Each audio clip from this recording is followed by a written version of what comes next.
sección de la Trinidad, pero nada más como para hacer un pequeño resumen. Comenzamos este curso con los argumentos de la existencia de Dios. Dios existe y este Dios que existe se ha revelado. Veíamos esta revelación general y también veíamos la revelación especial. Este Dios que existe y que se ha revelado en su escritura a través de sus nombres y también a través de sus atributos. Veíamos las diferentes clasificaciones de sus atributos y dentro de ellas estudiábamos los atributos comunicables y los atributos incomunicables. Pero este Dios que se ha revelado también como un Dios trino, Dios Padre, Dios Hijo, Dios Espíritu, pero no son tres dioses, es un solo Dios. Algunos han llegado a concluir que hay dos misterios, no por el hecho de que no los conozcamos, están revelados en la Escritura, sino que no los lograremos entender. Y uno es la Trinidad y otros dicen que es la unión hipostática de Cristo. Cuando hablamos de la Trinidad, entonces tenemos que hacer una clara diferenciación entre la Trinidad ontológica y la Trinidad económica. Y esto es importante precisamente por el lenguaje que usamos en la iglesia, por la forma en cómo comunicamos las verdades en la congregación. Desde poder discipular a un nuevo creyente, desde si te piden hacer una reflexión, eh, no sé, en una visita al hospital, en un estudio bíblico, o te piden predicar un domingo, el lenguaje que usamos conlleva este elemento ontológico y económico de la Trinidad. Ahora, nosotros debemos no solo conocerlo, sino también poderlo expresar de una manera más sencilla. Y cuando hablamos entonces de la Trinidad ontológica, es decir, Dios es uno en esencia y tres en persona.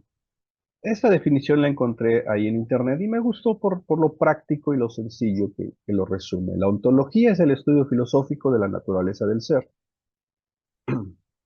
La Trinidad ontológica se refiere al ser o naturaleza de cada miembro de la Trinidad.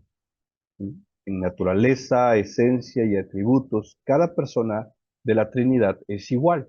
El Padre, el Hijo y el Espíritu Santo comparten la misma naturaleza divina y por lo tanto forman una Trinidad ontológica.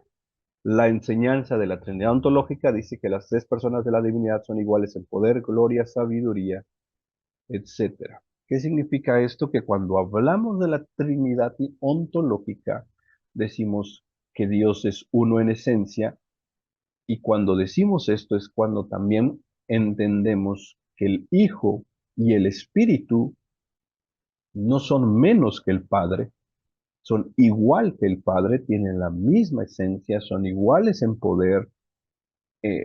Hay un lenguaje que muchas veces se usa, coeternos, coiguales. No hay uno menos que otro. No podemos minimizar la importancia de uno sobre el otro, pero el lenguaje que usamos muchas veces se habla de una primera persona de la Trinidad, segunda persona, tercera persona. Pero cuando hablamos de la Trinidad ontológica, decimos y damos como un hecho de que estas tres personas en la Trinidad son iguales, son Dios. No hay vaya, no hay ninguna diferencia en esta definición ontológica entre ellos. El Hijo es igualmente Dios que el Padre, el Espíritu Santo es igualmente Dios que el Hijo y que el Padre. O sea, no hay niveles entre ellos en este tema en particular cuando hablamos de la Trinidad ontológica, ¿no? Hablamos de su naturaleza, hablamos de lo que ellos son, hablamos de su esencia, de sus atributos, son iguales. No hay menos ni más. Ahora, ¿dónde empieza a verse la diferencia? Bueno, cuando entramos en la Trinidad económica.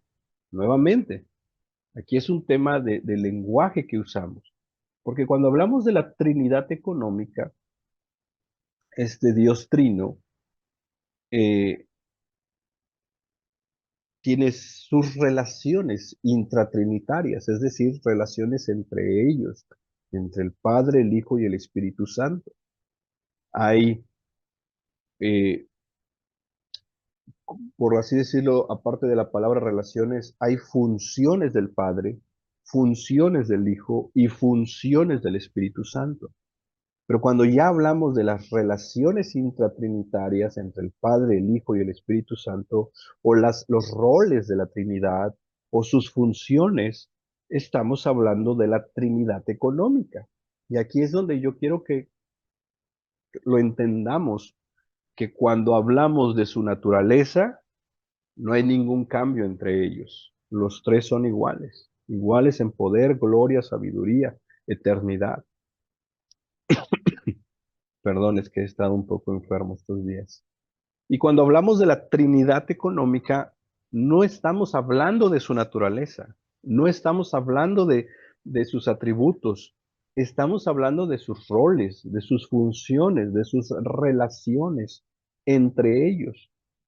Esas son elementos diferentes que debemos de saber diferenciarlo. Porque vamos a empezar, por ejemplo, ver a la primera persona de la Trinidad, ¿no? Por lo general, siempre se ha entendido que la primera persona de la Trinidad es el Padre. Pero no por eso el Padre sea más que el Hijo o el Espíritu. Cuando decimos que el Padre es la primera persona de la Trinidad, es en la economía de la Trinidad, en los roles de la Trinidad, en las funciones de la Trinidad. Por ejemplo, el nombre del Padre se aplica a Dios cuando, por ejemplo, Primera de Corintios 8:6, cuando vemos a Dios Padre como el origen de todas las cosas, dice Pablo, pero para nosotros hay un solo Dios, y mira cómo le llama, el Padre, de quien proceden todas las cosas y nosotros somos para Él, y un solo Señor Jesucristo, por quien son todas las cosas y por medio de Él existimos nosotros. Entonces, Pablo está llamando a Dios como Padre, pero también hace la distinción después de Jesucristo, ¿no? Entonces, cuando empezamos a ver esta economía de la Trinidad, donde tenemos al Padre, ¿no? Como diciendo que de Él proceden todas las cosas, como el creador de todas las cosas, ¿no? Hebreos 12:9, además tuvimos padres terrenales para disciplinarnos y los respetábamos, con cuánta más razón no estaremos sujetos al Padre de nuestros espíritus y viviremos. Cuando este lenguaje bíblico de el Padre, tú y yo entendemos a quién se está refiriendo el escritor. Tú y yo entendemos que no se está refiriendo a Jesucristo y tampoco se está refiriendo al Espíritu Santo. Se está refiriendo a Dios Padre, que es la primer persona de la Trinidad, ¿no? Veamos otros ejemplos. El nombre del Padre se aplica a Dios como, por ejemplo, en este sentido de filiación con sus hijos espirituales. Tenemos, por ejemplo, los textos de Mateo capítulo 6. Déjame buscarlo aquí rápidamente. Mateo capítulo 6. Si lo tienes también tú lo puedes buscar. Versículo 1. Voy a leer en la Biblia de las Américas. Dice, cuídense de no practicar su justicia delante de los hombres para ser vistos por ellos. De otra manera no tendrán recompensa de su Padre que está en los cielos. Este es Jesús hablando. Versículo 4. para que tu limosna sea en secreto y tu Padre que ve en lo secreto te recompensará. Versículo 6. Pero tú, cuando ores, entra en tu aposento y cuando hayas cerrado la puerta, ora a tu Padre que está en secreto. Y tu Padre que ve en secreto, que ve en lo secreto, te recompensará. Verso 8. Por tanto, no se hagan semejantes a ellos, porque su Padre sabe lo que ustedes necesitan antes que ustedes lo pidan. Ustedes pues oren de esta manera. Padre nuestro que está en los cielos, santificado sea tu nombre. Son palabras del Señor Jesús y tú y yo entendemos a quién se refiere Jesús. Se está refiriendo a Dios Padre. Este es el lenguaje económico de la Trinidad, donde tenemos al Padre, al Hijo y al Espíritu Santo. Entonces, aquí vemos cómo Dios usa este título de Padre como un sentido de filiación con su pueblo, con sus hijos, y vaya, con nosotros cuando a su vez también nosotros decimos, nuestro Padre es Dios, ¿no? Dios, le llamamos como tal cual Jesús nos enseñó, nuestro Padre Celestial, ¿no? Eh, Oramos al Padre Celestial, ¿no? Entonces este lenguaje está cargado, por así decirlo, de esta filiación de entender que Él es nuestro Padre Celestial, ¿no? Fuimos adoptados, ¿no? Hemos sido hechos sus hijos, ¿no? Romanos 8:15, pues ustedes no han recibido un espíritu de esclavitud para volver otra vez al temor, sino que han recibido un espíritu de adopción como hijos, por el cual clamamos Abba Padre, ¿no? Tenemos también otros textos como Primera de Juan 3:1 y otros textos más. El punto que quiero que veamos aquí es cómo dentro de la Trinidad económica tenemos al Padre con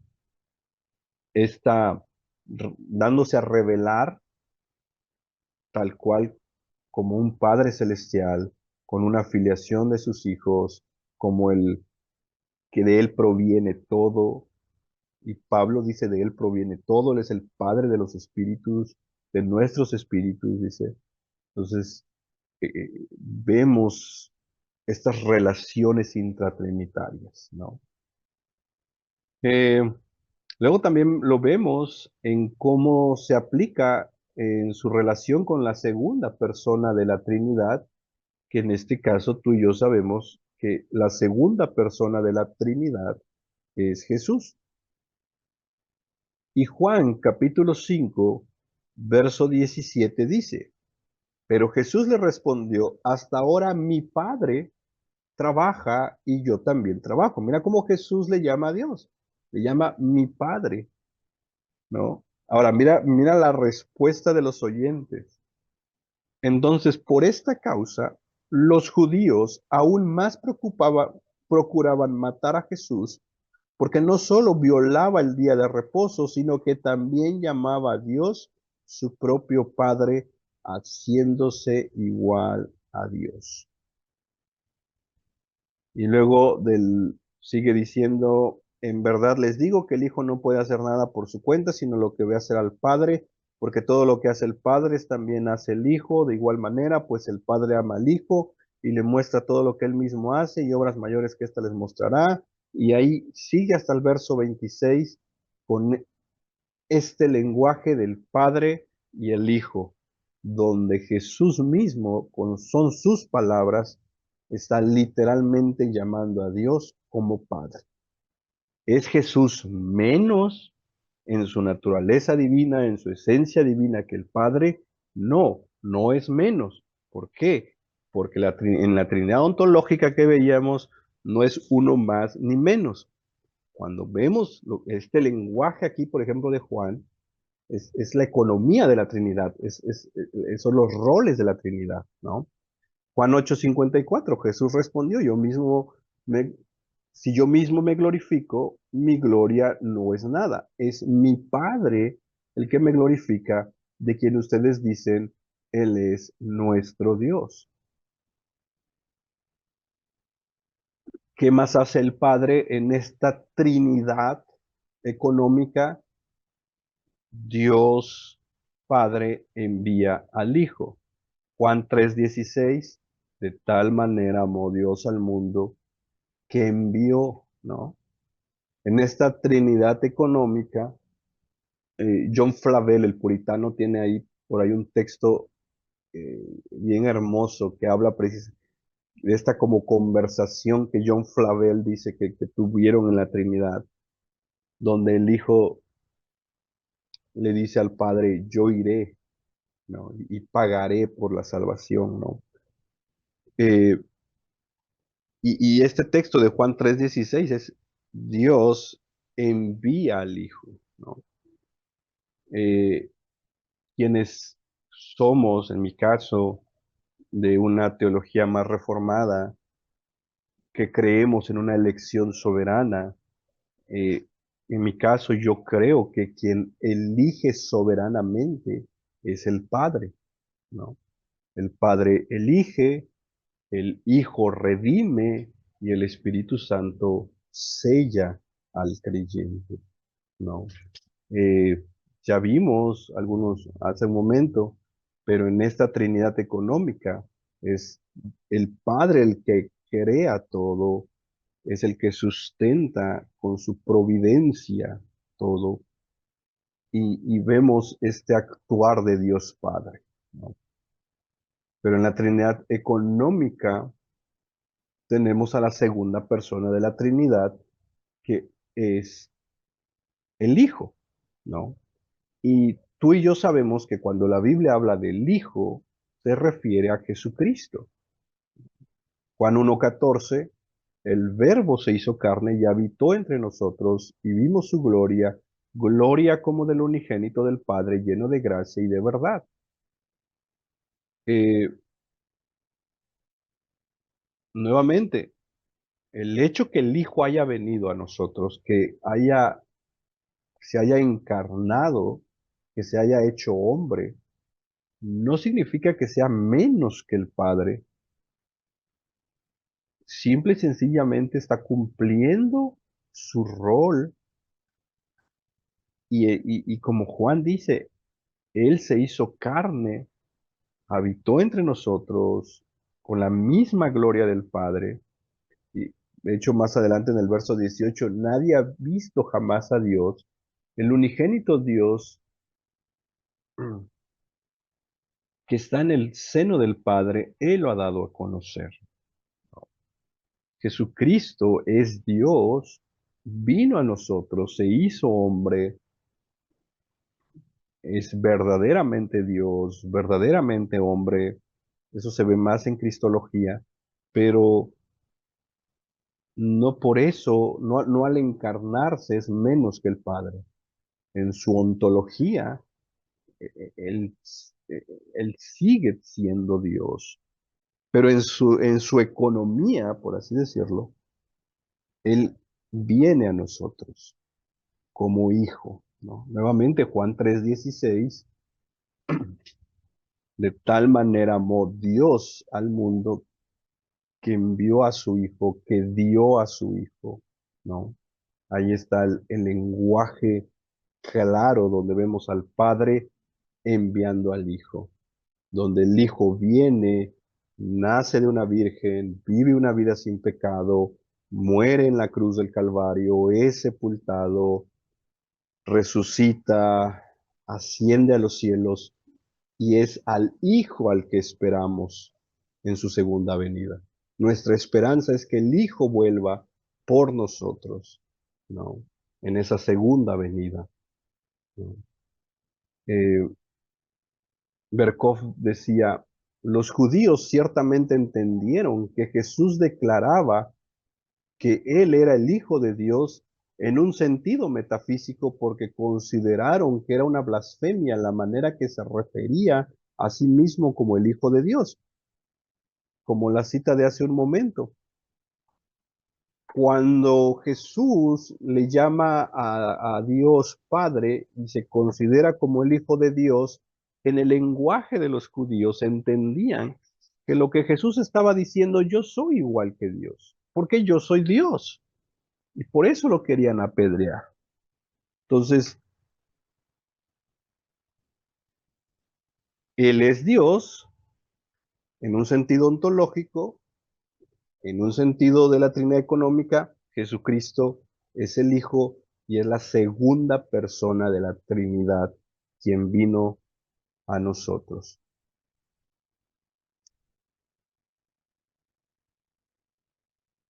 Es lo que decíamos Juan 5:18, entonces por esta causa los judíos aún más procuraban matar a Jesús porque no solo violaba el día de reposo, sino que también llamaba a Dios su propio Padre, haciéndose igual a Dios, ¿no? Los judíos para ellos era una blasfemia lo que Jesús estaba diciendo, porque literalmente estaba diciendo que Él era Dios, pero el lenguaje era el Hijo de Dios, ¿no? Hebreos 1:3, Él es el resplandor de su gloria y la expresión exacta de su naturaleza, y sostiene todas las cosas por la palabra de su poder. Después de llevar a cabo la purificación de los pecados, el Hijo se sentará a la diestra de la majestad en las alturas. Él es el Hijo, el resplandor de su gloria, es la expresión exacta de su naturaleza. Aquí el escritor a los hebreos se está refiriendo a Jesús, diciendo Jesús es la expresión exacta de Dios, porque Jesús es Dios. Eso es lo que está diciendo aquí el escritor de los hebreos. De hecho, es aquí donde, por ejemplo, los testigos de Jehová eh, no saben qué hacer con esto. No saben diferenciar un lenguaje ontológico y un lenguaje económico. Eh, eh, porque creen que cuando el lenguaje bíblico se refiere a Jesús como el Hijo, como el primogénito de la creación, porque está el lenguaje ahí, por ejemplo, en Colosenses, ellos dan por hecho entonces que Jesús en algún momento no existía y entonces en algún momento de la eternidad Jesús nace del Padre o sale del Padre y entonces se convierte en el primogénito de la creación como el primer ser creado, ¿no?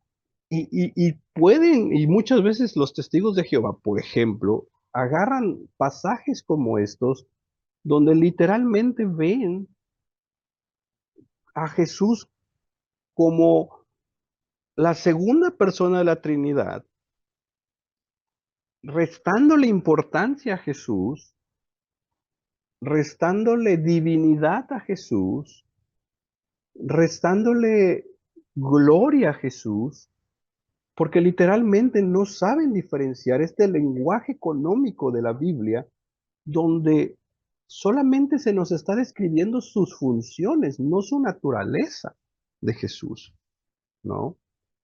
Eh, a veces cuando se habla de que el Hijo fue engendrado, es una referencia a su naturaleza humana por la operación sobrenatural del Espíritu Santo, y en este sentido es el Hijo de Dios. El uso de los términos como unigénito de Dios o primogénito implica, dice por ejemplo Berkov, que la relación del Padre y el Hijo, aunque es única, puede expresarse como una generación y nacimiento. Nuevamente, en esa entrada al tiempo, en la eternidad, el Hijo es eterno. ¿Qué significa? Que cuando se habla del unigénito de Dios, del primogénito de Dios, es un lenguaje que no está en la eternidad, sino es un lenguaje que está dentro del tiempo cuando se lleva a cabo la encarnación de Cristo. En la eternidad, el Hijo es eterno, no hubo un momento donde Él nació, hubo un momento donde Él se encarnó, donde Él vino y se hizo hombre. En ese momento que Él se encarna, que Él se hace hombre, que entra al tiempo, que entra a este tiempo de la creación, es ahí donde el lenguaje humano es el que se usa, o el lenguaje es cuando se usa de primogénito, unigénito, pero Tú y yo como cristianos que nos apegamos a una teología sólida, histórica, esto es importantísimo. Jesucristo es Dios.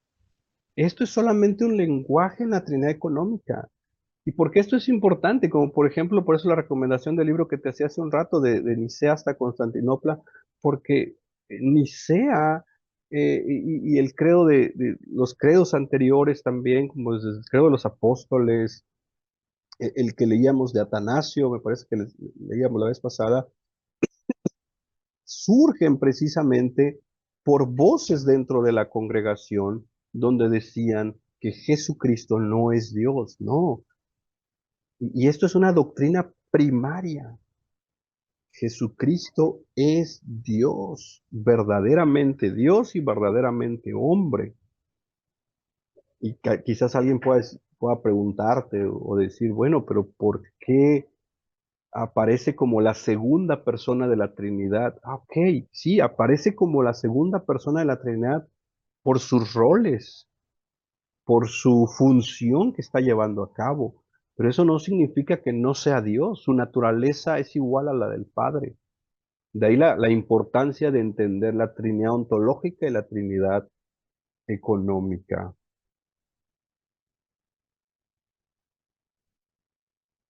Luego tenemos a la tercera persona de la Trinidad, que es el Espíritu Santo, que curiosamente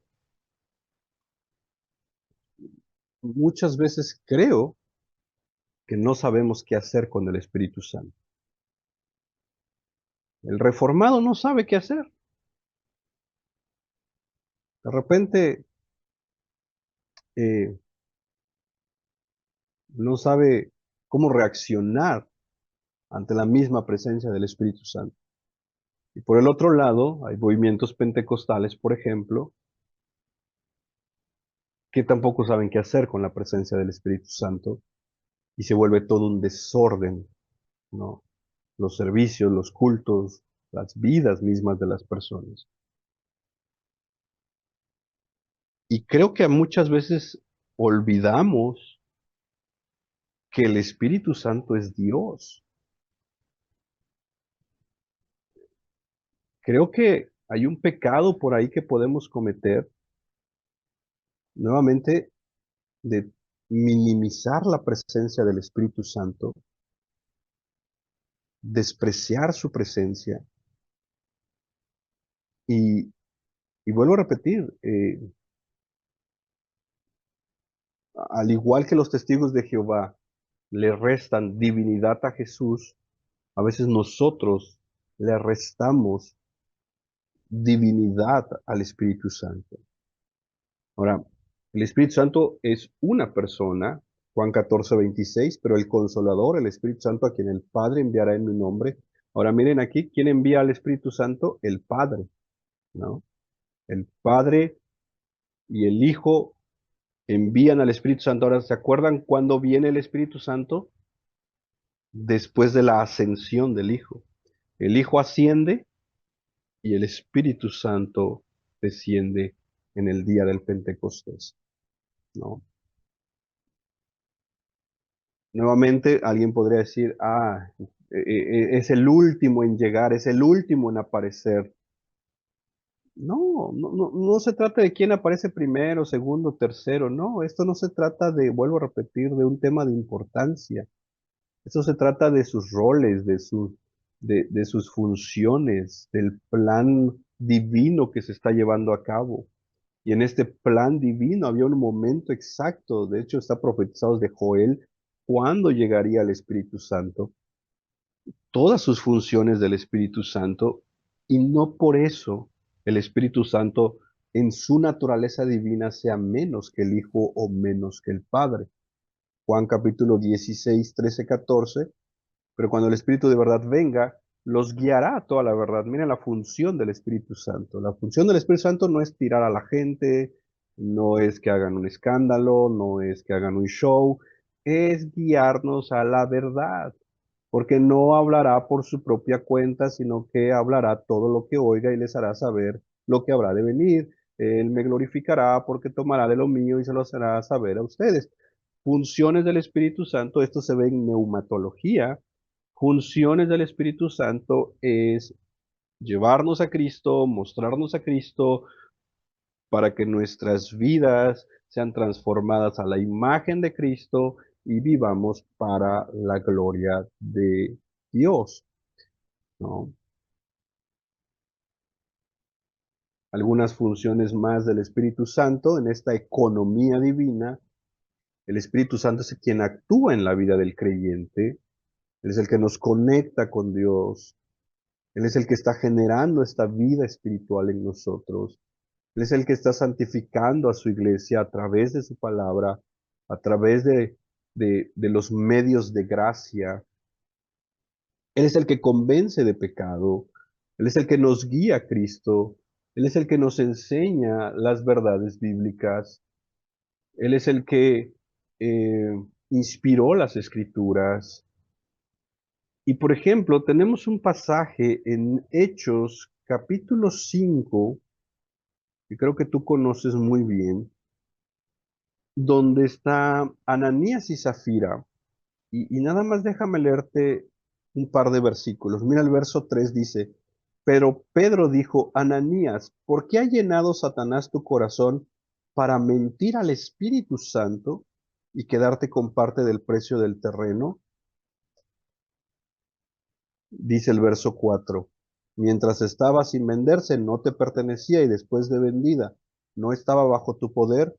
¿Por qué concebiste este asunto en tu corazón? No has mentido a los hombres, sino a Dios.